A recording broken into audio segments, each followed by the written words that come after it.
Who are you? And where are you going? What do you want?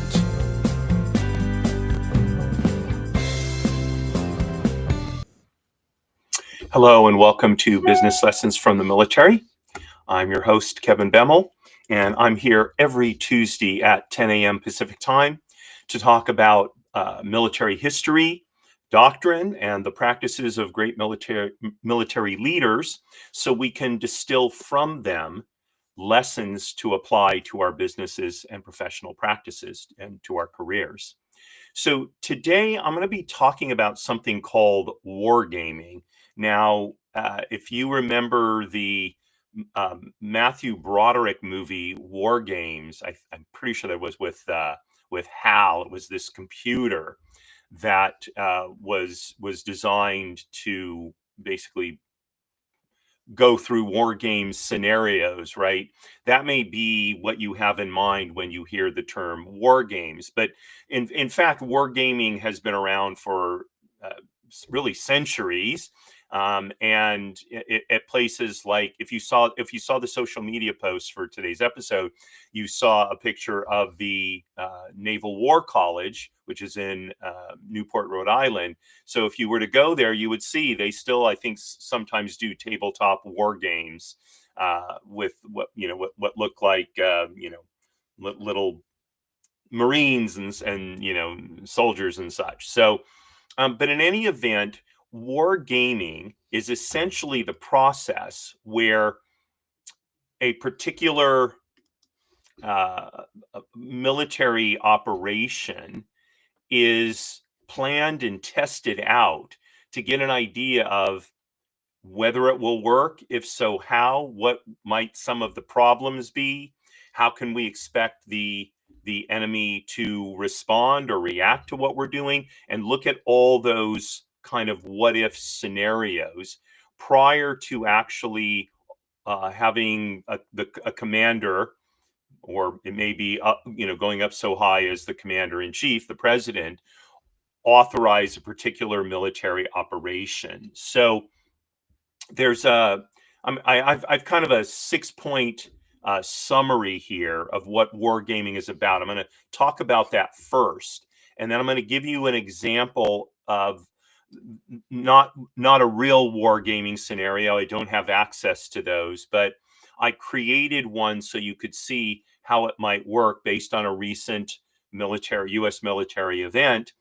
And then there are many lessons we can learn from this process, and I'll talk about that next. So wargaming, it's a structured, simulated conflict, okay? And it's used to anticipate outcomes, explore strategies, and in particular, to improve decision-making under pressure. Now, you're not really engaging tactical commanders, the ones who would actually be in the field in wargaming, unless it's a large scale field war game. That does sometimes take place, but oftentimes the wargaming is done at the operational and strategic level. Okay, that's the kind of wargaming they would certainly do at the War College. Okay, and so it's looking to help leaders gain better decision-making ability, and especially under the pressures of an operation being launched and pursued. Okay, and part of how wargaming works is some of the participants have the role of being sort of the friendly forces, the ones who are planning and going to execute the operation. Some of them take on the role of the enemy forces against whom the operation is going to be launched, right? And then sometimes there are other people will take on kind of neutral roles, okay? And this is done to simulate real world responses, reactions, and to essentially stress test assumptions. So the people taking on the friendly roles, obviously they're looking to figure out, how is this operation going to work? What are the decisions we may need to make? What have we neglected to consider? those kinds of things. The people who take on the role of the enemy are looking for ways to defeat the plan, right? They're looking to crawl into the enemy's head, so to speak, and figure out, okay, if we get attacked in this way, what are we going to do? Obviously, they're going to seek to repel the attack or repel the operation, whatever that is. So how might they do that, right? That's that. And so those playing the enemy, they have a crucial role, right, in first of all trying to figure out might the enemy do. And then you'll see that there's always what's sometimes called a hot wash after a particular war game is concluded, where data is gathered. And for those people planning the operation, talking to the people who played the role of the enemy is crucial to see, why did you do X? Why did you do Y? What was your basis for thinking that the enemy would respond in this particular way, etc., right? So all of that is then used to improve the operation. Okay. And then why would there be so-called neutral actors? Well, you know, military operations don't happen in a vacuum. Yes, there's there's the nation, the military that launches them. There's the military that defends against them. But there's a lot of other militaries around the world, those of allies, those who are allied with the enemy, those who may remain studiously neutral, like Switzerland, right? But just because they're not allied with with the military taking the action, or even though they may be allied with the military against which the action is being taken, that doesn't mean they're actively involved. And so they can be neutral with respect to a particular operation that's taking place, and yet still have a response based on what's going on, right? So a particular ally might not like that a particular operation was launched, because it may it may get in the way of some initiative that they were pursuing. Okay, an enemy, an ally of the enemy may not like a particular operation because it's going to force them maybe into taking some kind of military action that they don't want to take, or it may force them to show to their would-be ally they're not going to take action in support of that ally, even though it's being attacked. Now, in the case of neutrals, actual neutrals, Switzerland being sort of the classic example. So even though Switzerland is perennially neutral, in their public face, behind the scenes, they have not been nearly as neutral as they claim. So, for example, during World War II, Switzerland was heavily involved with performing monetary transactions on behalf of Nazi Germany and many high-ranking Nazi officers. Okay, so, and facilitating that movement of funds and wealth, that almost for sure led to a longer conflict than would have been the case if Switzerland had truly remained neutral and not gotten involved with those issues. Okay, so there's neutral and there's neutral, right? And so again, having people playing the role of the neutrals based on what they know about them, not just public facing but from intelligence, etc., helps planners get a much better idea of how something may work out. Okay, now wargaming it's iterative and it's scenario driven. So there'll be an overall plan typically to start, okay, but as the war game proceeds, just like as would be the case in real life, the plan may typically change, develop, okay, and and so that's good. That may happen in real time, if you will, in the war game as well. It may be a particular operation, and the plan is to work through that operation several times to so that with the knowledge from previous war games for the same operation to see how it improves as more information is developed, as a better sense of how enemies and neutrals may respond is developed, right? And so war games rarely happen just kind of one single war game. Now, having said that, if it's a large field-based war game, so those are less likely to be iterative. They cost a lot of money. They involve a huge number of personnel and a lot of resources. So again, the type of iterative war gaming is more likely to happen at a war college. Okay, so I've been mentioning the Naval War College. That's because I was in the Navy, but there's an Army War College. I'm pretty sure there's an Air Force War College, right? And then there's um, uh, well, it's Special Operations University, which they do some war gaming there too, although it's more operational war gaming for special ops. Okay, so um, you know, a particular operation may have phases. Okay, so phases may be war gamed individually. Okay, so they won't go on and war game phase two. Obviously, until they've completed the war game for phase one, but also maybe they want to war game phase one several times, get that figured out before they commit to what a phase two plan may even look like. So there's lots of different ways that an overall war game can be crafted in order to get at the best possible result in terms of information and assessment.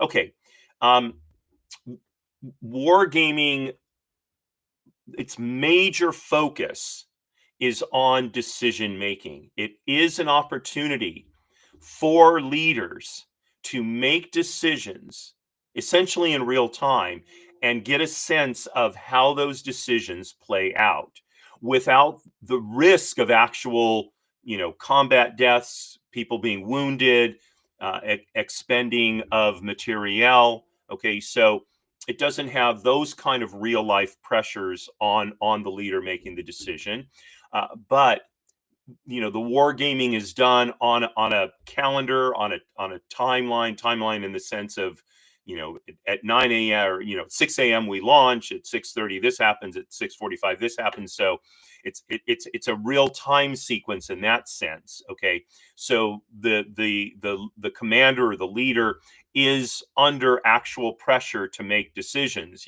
They're not able to say, oh well, this is just a war game, so up, well, 5 o'clock, time to go home, and put it off, and now they can sleep on it overnight.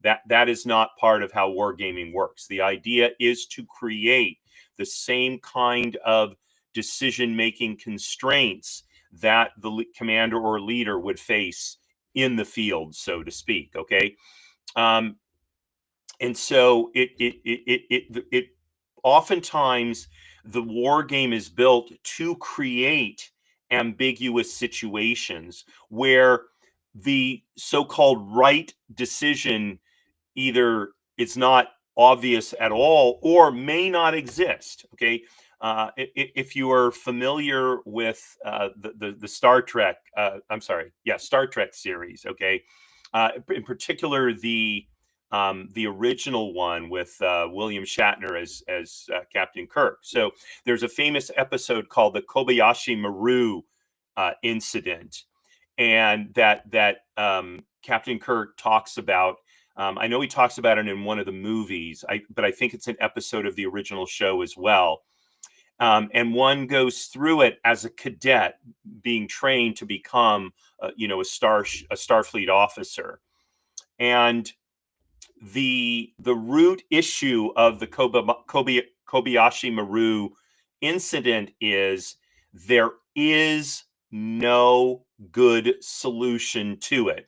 Commanders only can fail. The question is, how badly are they going to fail? And the idea is it's a test.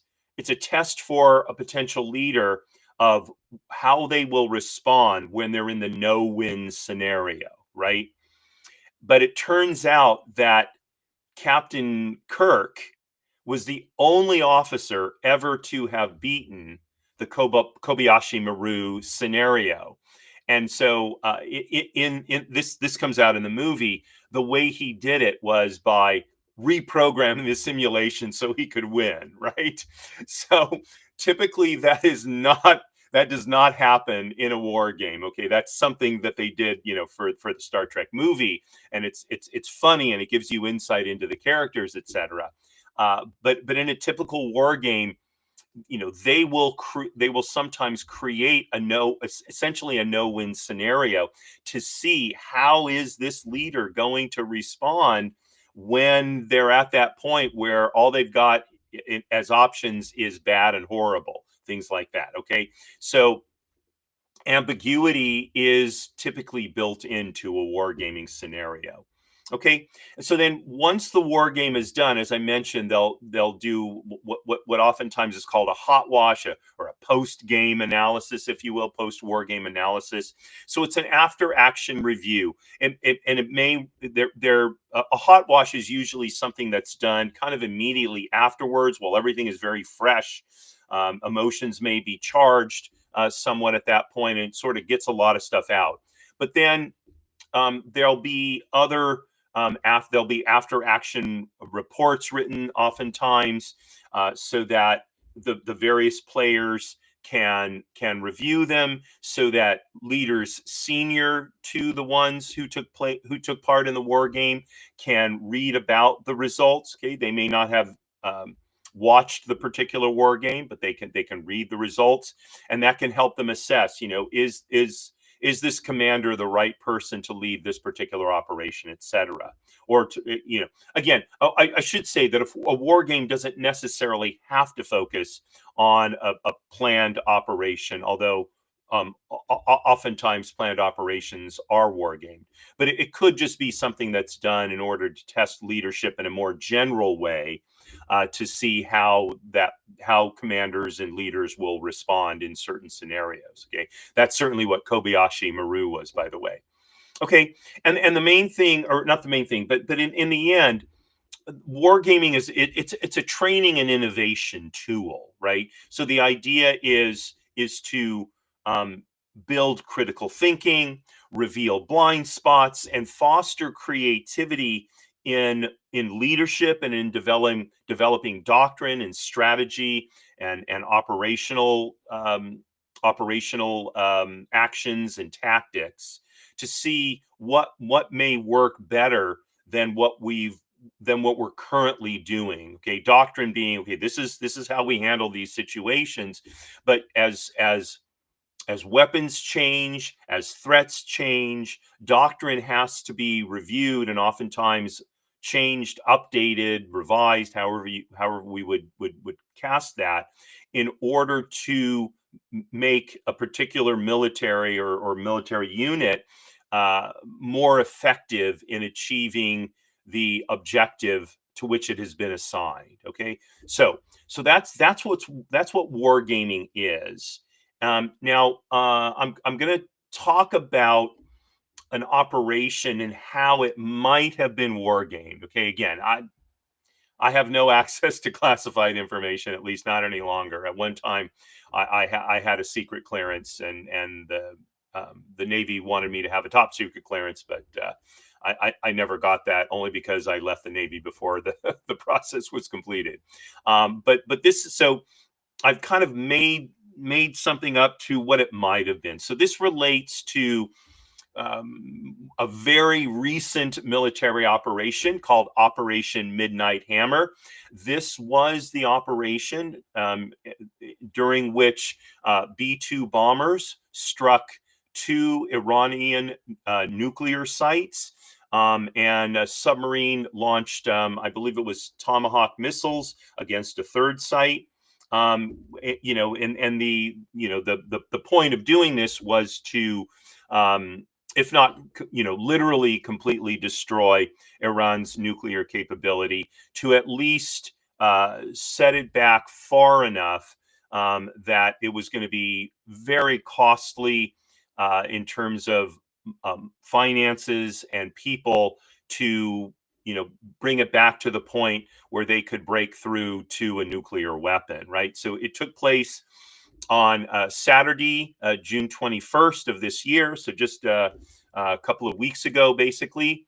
And all three of Iran's nuclear sites, Fordo, Natanz, and Isfahan, were hit between 6:40 p.m. and 7:05 p.m. Eastern time, which local time that was 1:30 a.m. to 2:10 a.m. or thereabouts.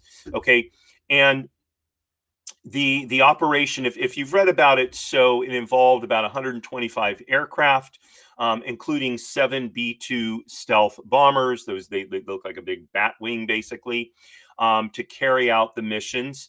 And as well, as I mentioned a moment ago, Tomahawk missiles were launched from a U.S. submarine. I haven't been able to find out where that submarine was when it launched those Tomahawks. I presume it was either in the Mediterranean or in the Mediterranean Sea or in the Indian Ocean, but I still haven't been able to find that out through my contacts. I don't know if it's been classified, and so that's why it hasn't been released. That may be it. The submarine may still be patrolling where the missile from, in the same area where the missiles were launched. Again, I don't know. So, no secret information being released here. And in the event, the Operation Midnight Hammer was very successful. Okay, and so it's possible. I'm not saying it did happen, but it's possible that the operation was war gamed in order to better understand how it would work, what would be entailed, and what kind of response, allies, enemies, and neutrals might have had. So, had it been war gamed, okay, the war game would have started out with a detailed intelligence assessment of the three nuclear sites, the three target sites, Fordo, Natanz, and Isfahan. And that would have included their defensive capabilities, the underground fortification, certain geographic challenges of approach, of laying the bombs where they needed to go. It would have also that intelligence assessment would have included an assessment of the weaknesses of the facilities to know how best to attack them, where best to lay the bombs, how best to do so. It would have also included information on the Iranian air defense systems, such as they were after the days and many days of attacks by Israel, radar coverage, and the potential response patterns to this kind of operation against them. So how would the Iranian Air Force, such as it is, how might it respond? How might the Iranian Revolutionary Guard Corps respond? Right, all intelligence on all of that would have been gathered and assessed in the planning of the operation and in wargaming it, if that had happened. Okay, so that would be the first step in planning the war game. Okay, and then given the complexity of the operation, so the B-2 bombers flew from an air base here in the U.S. When I first heard about it, I assumed they had been forward staged in Diego Garcia, which is a little island in the Indian Ocean. But again, that was just my assumption, turned out to be incorrect. They flew from Missouri. They flew for, I believe it was a total of 38 hours, right? So, how did the pilots, because there's only 2 pilots in each one, how did they stay awake for that time? I mean, I know a little bit about that from having been in naval aviation, right? But there, the operation was multifaceted and multi-domain. So there was the attack from the air, the B-2 bombers. There was the attack from the sea by the submarine. There were decoy missions. So some bombers evidently were sent toward the Pacific. So it wasn't obvious that, the ones going toward the Atlantic were necessarily going to be attacking Iran, right? And so there was that sort of feinting maneuver. So all of this was, all of this would have been planned out as part of the war game to see how it worked, to see how the timing needed to happen. When was it best? Should the bombers going to Iran be sent first and the decoys second? Should the decoys fly out, kind of grabbing attention, and then when the other ones went, it was like, oh, they're just flying a bunch of, B-2s like they always do, or whatever it is, right? All of that would have been planned out. When should the submarine launch the Tomahawk missiles, right? What kind of deception tactics or strategy was necessary to protect the submarine and its crew, right? So the war game would have simulated conditions across air, sea, and potentially even in cyber domains. I haven't heard anything that there was any particular, cyber attack going on concurrently with the B-2 bomber attacks and the submarine missile launches for Operation Midnight Hammer, but it might have been. And again, that might be a classified part of the mission that just wasn't disclosed because there's no reason to do so. Okay, so then almost for sure. And then the war game would have taken place with the time constraints that it was assessed the actual mission would have. So as I mentioned in describing the mission, so it happened between 6:20 and 7:05 p.m. Eastern time. So that's a 25-minute window when the bombers, were basically, going to be coming to their target, dropping the bombs, and leaving. Right. So that time constraint would have been part of the war game as well. Okay, we're going to take a quick break. America is a maritime nation. Our freedom and security depend on strong sea services. The Beverly Hills Council of the Navy League stands with our Navy, Marine Corps, Coast Guard, and Merchant Marine through community support, education, and advocacy. For over 120 years, Americans of all walks of life have heeded our call. No prior military service is required to join our mission. The Beverly Hills Council of the Navy League of the United States. Help us support those who serve at sea. Visit NavyLeague.org. Okay, so this is Business Lessons from the Military. I'm your host, Kevin Bemmel, and we're talking about wargaming as something we can use in our businesses to make something like a product launch or a service launch go better.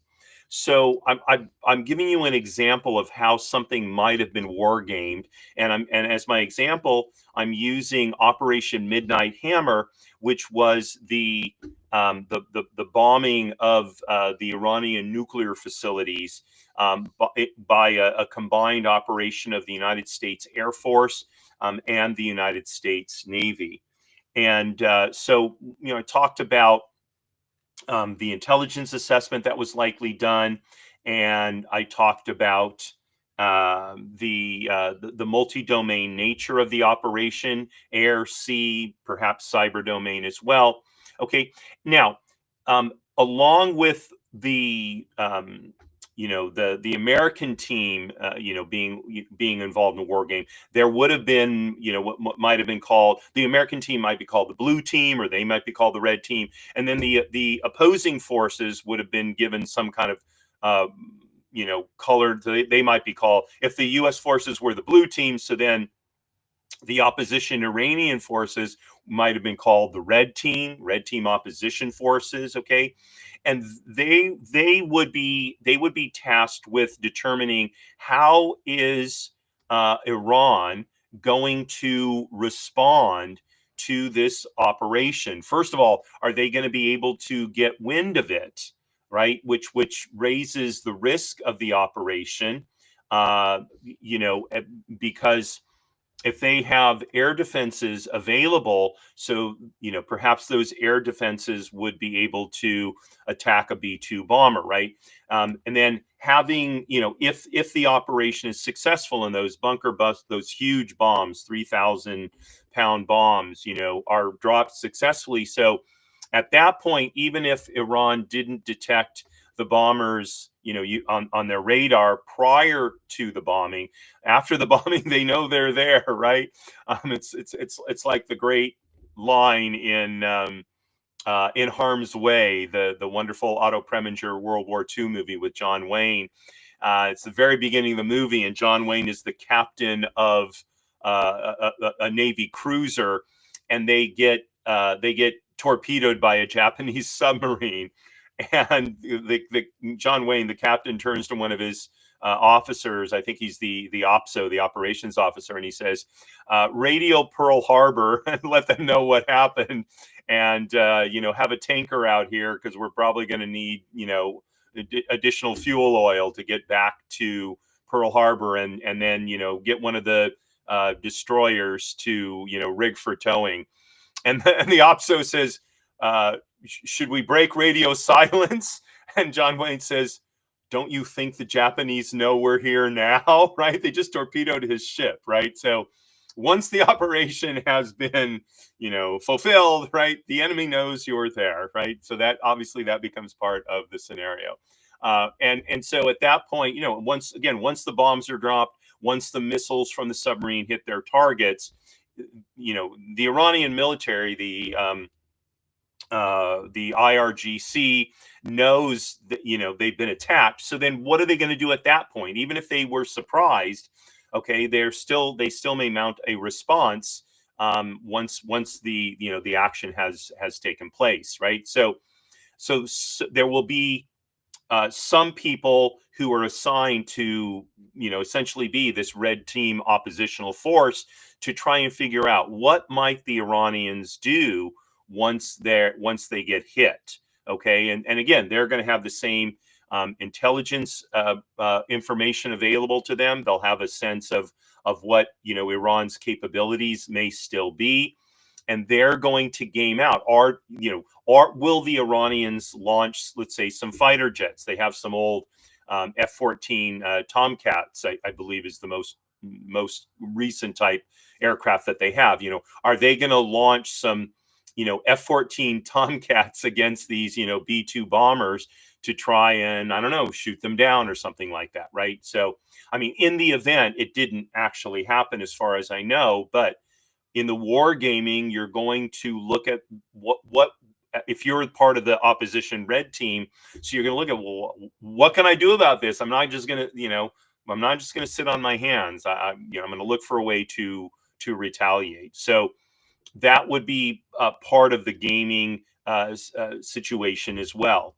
Okay, and then the war game would simulate the performance of the weapons used, the bunker buster bombs. That's hard to say, right? Try saying that 5 times fast. Against these, hardened nuclear facilities, especially at the Fordo site, where I've heard various estimates, but the facility was at least 90 meters underground. That's roughly 300 feet, right? And so, as I understand, those bunker busters, they'll pierce down at least 60 feet, right? So that's why they dropped several of them in essentially the same place, because in doing so, they're able to go deeper, deeper, deeper kind of thing. But also, I guess there was some kind of ventilation duct that was hit. And of course, to have that kind of impact on a ventilation duct sends shock waves, through the facility. So again, these are the kind of things that would have been, if there had been a war game, would have been checked out to see, what might have happened. And then there would, as part of the wargaming of the technical systems themselves, there would have been some kind of assessment made as to, well, what kind of damage could we expect there to be? What kind of after action situation could we expect from Operation Midnight Hammer based on how we see this, all coming together. Okay. Another part of the operation that would have been war gamed would have been the deception and operational strategy. So, like I said, they sent some planes flying west over the Pacific, right? And from what I've read and heard discussed, that deception strategy worked. It the entire world was completely surprised basically by this operation. So there was no indication that Iran was any sort of special target, and again, and that that could have come from the wargaming of this operation as a planning tool, and seeing, hey, if we do this, and let's say they had some people playing the roles of kind of neutrals, in the sense of people who are not directly involved in confronting Iran militarily. How might they respond, right? And if they see planes flying this way and planes flying that way, etc., right? So the deception and operational strategy, security, would have been examined as well. And then finally, they might have war gamed just the coalition and diplomatic considerations. So certainly there was a high level of coordination between Israel and the United States for this operation. That would have been war gamed. Now, would they have brought Israelis, over to the United States to actually participate in the war game? Who knows? Probably not right before the mission. It's not clear when exactly this operation was planned. It could have been something that was planned a few months ago and was held for for a time to see if it would be necessary. But there was an opportunity for American and Israeli military personnel to actually work together wargaming it, or maybe they did some sort of virtual war game that allowed them to check out, how do we work as a coalition, what might be the diplomatic responses that we get, et cetera, et cetera. Okay, so a war game could have been run for a couple of days. It could have been done iteratively over a few weeks. But these are, this is how an actual operation might have been war gamed. Okay, so to give you kind of a flavor for how it works. So I'm going to look at 8 ways that wargaming could be applied to a business. And typically, I would say typically it would probably because the business is launching a new product or some new service. Okay. But it could be that the business is withdrawing a product. Let's say maybe it's a beloved product that it no longer makes sense for the business to continue manufacturing, right? That could be something else that could be war game. You could also war game a situation where there's been some sort of, well, like the Tylenol scare of a number of years ago, where somebody poisoned some Tylenol. Somebody bought the poisoned Tylenol and took it and died as a result. And so the fallout from a major public relations problem, that could be war games. So any situation in which you might think your business could be found could be war game, to give your people an opportunity to figure out how might this all work. Okay, so well, I'm going to give you eight of these now. So first of all, market entry strategy. Okay, so you might be, as I mentioned a minute ago, launching a new product or service. So some of the things you would want to simulate would be, how are your people going to respond? How are competitors going to respond? How might regulators respond if you live in a regulated industry? Let's say it's a pharmaceutical, which obviously there's all kinds of approvals that need to be obtained. How might your customers and the media respond to a new product or service before its launch, and then during the launch itself, right? All of this could be war gamed out. And you could have people from different departments in your business, or just people who handle different aspects of your business, taking on the roles so they can better understand what they might have to deal with at the actual launch, right? So if you've got someone who handles public relations, right, they might be the person to act as the media, right, so that they really have to give some deep thought into how is the media going to respond to this product launch, right? And if you've got people, maybe they're, at a lower level, and so they're not, directly involved in the product launch, but they might make, good, they might act the roles of customers, right? How would they respond to this new product or service? Okay. Another situation you might war game is customer response forecasting. So um, you could just do one where you have different people role playing different kind of personas, to identify, how would parents respond to a product? How would children respond to a product? How would teenagers? How would young adults who are unmarried respond to it? Right. And so by wargaming, different sort of profiles of people, you might be able to you might be able to better understand, why might a certain group be more open to buying this product or service, whereas other ones are more hesitant. For what barriers might there be to adoption of, or the sort of use of the service or product, by a particular demographic or a particular group, right? What ways might the product or service be used that you didn't anticipate, right? So, look, we can intend for something to be used in a particular way. That doesn't mean that that's how people will actually use it. They might have some other use for it that's we hadn't thought of. So all of that, is something that we could war game to get and then get some insight on that. Okay.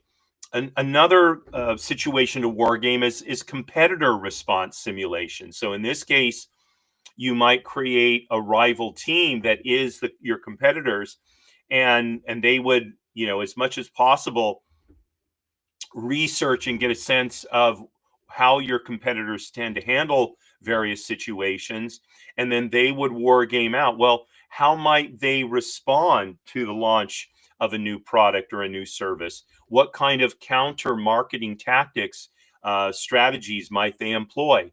How might they, let's say they have a competing product on the market already, and your strategy is to come in and undercut them on price, right, in order to take away market share. Well, how might that competitor respond to such a strategy, right? Do they have the ability to drop their price even more? And if so, what is that going to mean for the response? For the success of your new product, right? So war game out how competitors might respond to a particular situation. By the way, you could also going back to the Tylenol situation, you could also war game out how might competitors respond to a public relations situation like the Tylenol poisoning. So you may recall, I think it's Johnson and Johnson was making Tylenol at the time. They essentially immediately pulled it off the market. Well, by doing that, Tylenol's maker left themselves vulnerable to competitors coming in with replacement products to try and grab market share. So, how might that look? How might that work?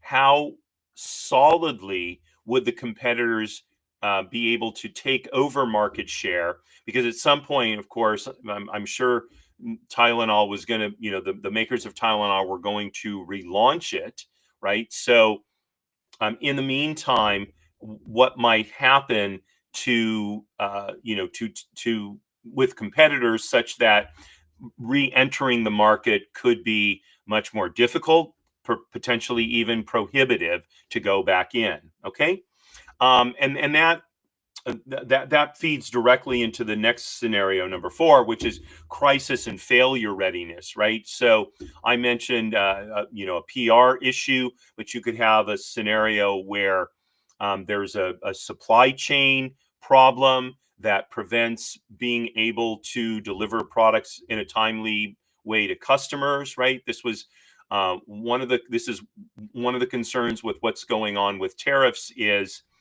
uh, we think of the Christmas season starting roughly around Thanksgiving, but for retailers, they start ordering the products they're going to sell for the Christmas season much earlier in the year. So if there's a lot of turmoil over supply chains because of tariffs, or if there's problems with shipping because of the Houthis reinitiating attacks on shipping in the Red Sea, right? So all of these are potential crises, and it may be worthwhile if you're a retailer or maybe you're a wholesaler or you're some sort of supplier to war game out with your people how you will deal with any particular one of the crises that I just mentioned. So again, that's another possibility.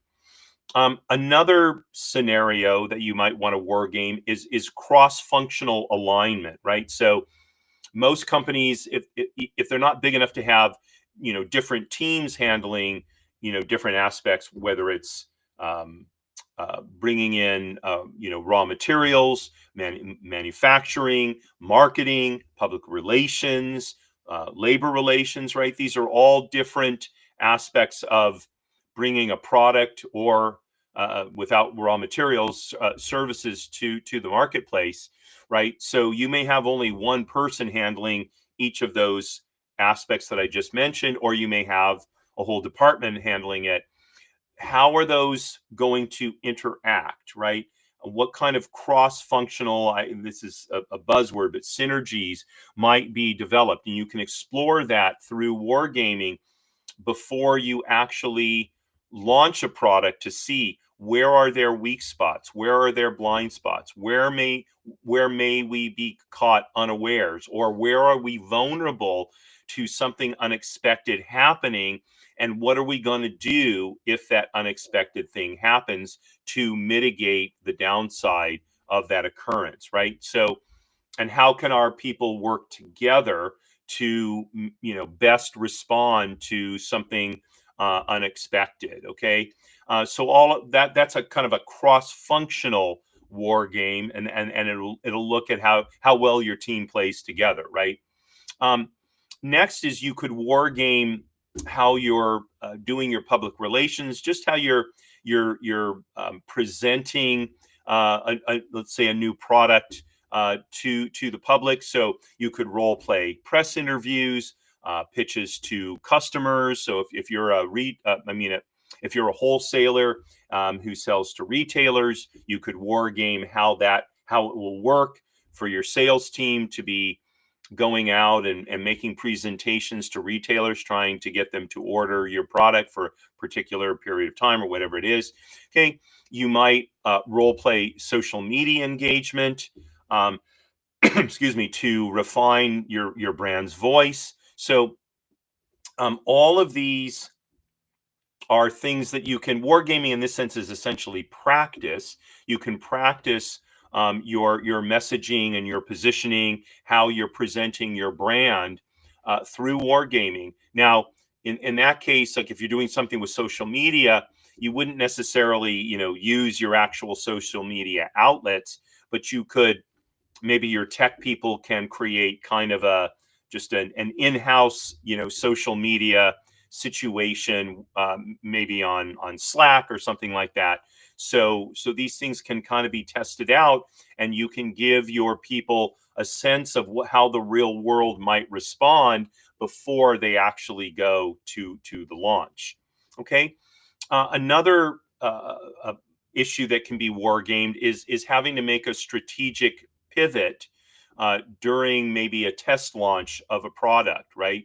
So you could actually war game out that let's say you're not getting the response you want from a particular product launch. So how might the launch be changed kind of on a dime in real time, although obviously you're practicing, it's a war game, but create the real time pressures that the team will be under when the product is actually launched. Create those same kind of conditions so they can practice what strategic pivot they may make, how they might make it, how the team members or team units of the team will work together to make that strategic pivot. How might it work out? Okay, and then finally, just like military wargaming, you can wargame in order for leadership to develop uh, better decision making, a better ability to make judgment calls and see how those might work out, right? That could be in any situation. It could be in some kind of employment situation. It could be how things will play out if there was a loss of a large client and now the business maybe has to be downsized. How is leadership going to handle that? How are they going to talk with employees? How are they going to handle the message? And then how might the company recover from such a thing? So this gives the leadership team, maybe it's the C-suite, maybe it's more mid-level managers. It gives them a kind of a real life opportunity to practice something when the stakes aren't actually there, but could be at some time in the future, and in that way handle the real life situation better because they've had an opportunity to practice. So those are various ways that I think you can apply wargaming to your business and potentially come up with a better launch, a better response, better decision making. All of those can be built into how you would do a particular war game. I would say that in general, you don't want to try and do multiple things that make it so complex that you're not really able to effectively test any particular issue. So better to do, like with a military wargaming, maybe better to do iterations, and maybe each iteration focuses on another aspect, or a different aspect, I should say, of your team, of your situation. And so with that isolation, you can give your team members the best opportunity to gain experience when the stakes are not really on the table yet, and therefore perform better when they are. So that's my show for today, and I, as always, would be curious to hear your thoughts about it. So all the links to social media will be in the show notes once the show is over and it posts on YouTube. So I invite you to comment, positive or negative, and would love to hear from you. So thank you so much for joining me today, especially my live viewers. Tomorrow at 10 a.m. Pacific time, Wednesday, is my show, People Making Money, and trying to remember my topic. Let's see. Oh, yes, yes, yes, yes. So I'm going to be talking about navigating the emotional fallout from having to fire someone. So, it can be very difficult. It can be difficult to get fired.